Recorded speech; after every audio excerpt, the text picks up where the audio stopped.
Alors là, on prend le train du patrimoine à la rencontre de l'histoire du Festival de Cannes en compagnie de notre guide conférencier, guide de France, Jacques Sigler. Couleurs de Nice et des Alpes-Maritimes, notre rendez-vous patrimonial sur France Bleu Azur avec Jacques Sigler. Jacques est guide conférencier, guide de France. Jacques, on va parler aujourd'hui du Festival de Cannes. Par exemple, cette année, c'était la 74e édition du Festival de Cannes. Ce Festival de Cannes, il a une histoire très riche et vous allez nous la raconter, cette histoire. Comment ça a débuté en fait, ce festival ? Alors, le Festival de Cannes a commencé pour des raisons politiques en 1938.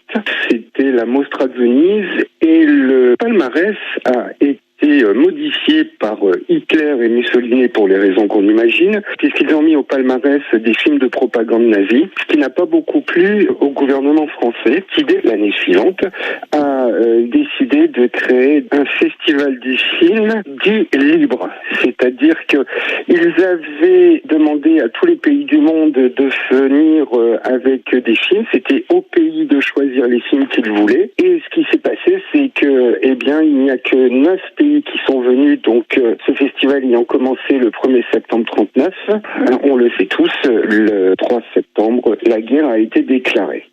Donc pourquoi Cannes ? Lors de la sélection des films qui étaient supposés pouvoir accueillir un tel festival, il y avait une dizaine de villes qui avaient été choisies et les deux dernières ont été Cannes et Biarritz. Cannes était hyper favorite et à la stupéfaction générale, Biarritz a été choisi dans un premier temps. Il y a eu une espèce de, le terme est un peu moderne, une espèce de lobby pour que le festival se fasse à Cannes et la ville de Cannes a été choisie. Elle devait avoir lieu donc du 1er au 20 septembre 39. Le festival de Cannes, ce n'est pas qu'un festival du film, c'est également un festival avec différentes, sélections qui sont venues se greffer à la sélection officielle. Jacques, je vous propose qu'on écoute un peu de musique ensemble. On va revenir dans un instant pour écouter la suite de cette histoire du Festival de Cannes qui en fait est très riche. À tout de suite.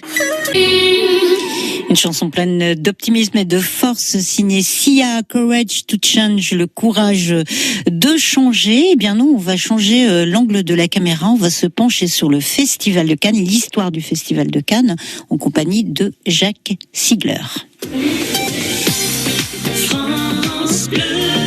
France Bleu Azur. Couleurs de Nice aujourd'hui sur France Bleu Azur avec Jacques Sigler qui est guide conférencier, qui est guide de France également.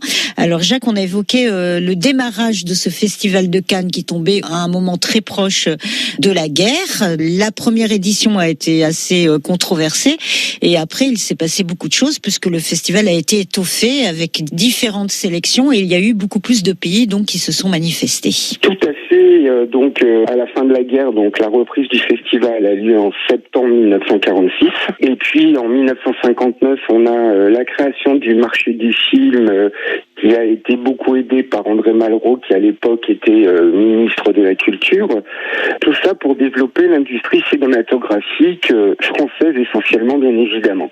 Le marché du film, c'est le marché le plus important au monde, n'en déplaise à nos amis américains. Et puis, le Festival de Cannes a été émaillé, évidemment, de scandales. On a, par exemple, en 1960, le fameux film La Dolce Vita de Fellini, qui a été jugé à l'époque pornographique. Et le pape a même été jusqu'à vouloir excommunier les spectateurs qui auraient été voir ce film. C'est assez risible en début de 21e siècle. On a également le film Viridiana de Buñuel, qui est également une très grande critique de la religion. On a été jusqu'à se battre dans les rues, les anti et les pour. Et puis, on a évidemment mai 68, donc le festival qui devait avoir lieu du 11 au 25 mai, eh bien le 19 mai, sous la diligence de ce qu'on a appelé la Nouvelle Vague, Truffaut, Godard, etc. Le festival s'est arrêté le 19 mai, suite à cette entre guillemets, révolution estudiantine. Donc, mai 68, ça a beaucoup bougé dans les rangs. Hein. Ça a été, comme on dirait, ça a été très folklorique. Il y a eu énormément de débats. On ne parlait plus du tout des films, mais on parlait de la situation politique de l'époque. Le gouvernement s'en est mêlé, etc. Et ce qui s'est passé, c'est que, le 19 mai, une décision, on va dire, plus ou moins collégiale a été d'arrêter le festival, quoi. Je me souviens vaguement d'une phrase de Truffaut qui disait que pendant que la révolution se passe à Paris, nous, on reste tranquille sur nos fauteuils à regarder des films. C'est à peu près l'idée de sa phrase. Je l'ai pas exactement en tête, mais ça a été vraiment un mouvement déclencheur. La nouvelle vague, vraiment les nouveaux réalisateurs de cette époque ont été très importants dans la décision d'arrêter définitivement, tout au moins pour cette année-là, le Festival du film. On a appris beaucoup de choses grâce à vous, Jacques, autour de cette histoire du Festival de Cannes. Je vous propose qu'on se retrouve demain, et demain, on parlera de la famille Grimaldi. À demain. À demain. Au revoir. France Bleu Azur.